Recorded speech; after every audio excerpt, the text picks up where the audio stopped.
Schématiquement, on peut résumer celle-ci en 3 points.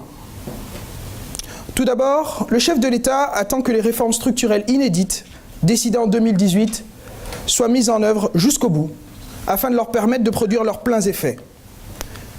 C'est le cas notamment de la réforme de l'État, avec la réduction des dépenses publiques de fonctionnement, la réduction du nombre de fonctionnaires et du train de vie de l'État.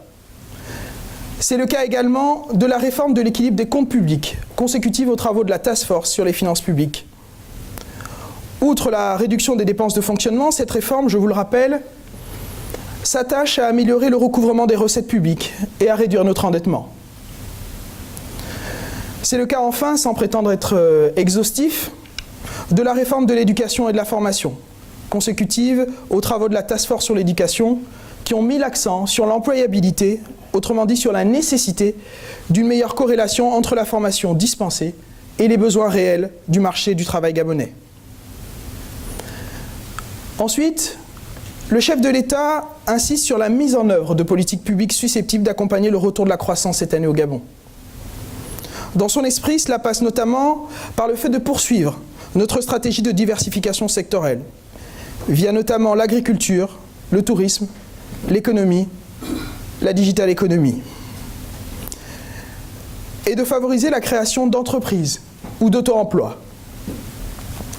C'est aussi, dans l'esprit du chef de l'État, une manière d'honorer notre parole vis-à-vis des institutions financières internationales qui, en contrepartie de la mise en œuvre du plan de relance économique, le PRE, nous ont soutenus ces dernières années, à l'instar du FMI et de la Banque mondiale.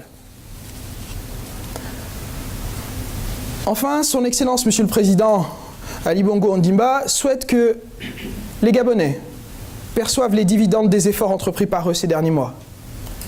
D'où la priorité donnée en 2019 au volet social, notamment en ce qui concerne la solidarité, retraite, assurance maladie, mais aussi tout ce qui concerne, on l'a vu, l'éducation, la santé entre autres.